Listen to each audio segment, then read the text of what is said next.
কিছুদিন আগে একটি মেয়ের কাছে রিজেক্ট খাওয়ার পরে নিজের লুক চেঞ্জ করে ভেবেছিলাম হাজার হাজার মেয়ে পটিয়ে মেয়েটিকে দেখিয়ে দিব, দেখতে পড়া ছাবি ধুর।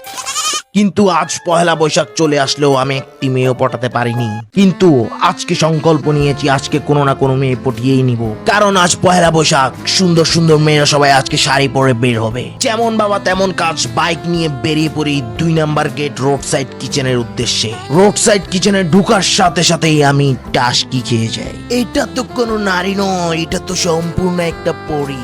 তাই দেরি না করে চলে যাই তার সাথে কথা বলতে। এক্সকিউজ মি, আপনাকে কিন্তু আজকে শাড়িতে অনেক সুন্দর লাগতেছে। আমাকে হ্যাঁ, এখানে তো আপনি ছাড়া আর কেউ নাই এত সুন্দর। ও থ্যাংক ইউ। ওমা, শুধু থ্যাংক ইউ দিলে হবে নাকি? আজকে তো পহেলা বৈশাখ, তো চলেন একটু বসি, কিছু খাই দেয়। সরি লেট করে ফেলছি একদমই। এতক্ষণে Sorry.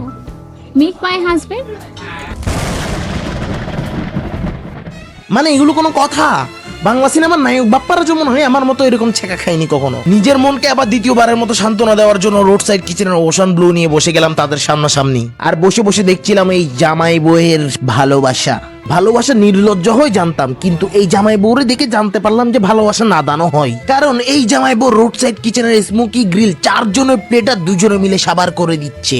যাই হোক, ওরা 2 জন বলে 4 জনের প্লেটার 2 জনে মিলে সাবার করতেছে। আমার থাকলে আমিও করতাম আর কি। এই চিন্তা করে নিজের মনকে সান্ত্বনা দিয়ে আবার ব্লোশন খেতে থাকলাম।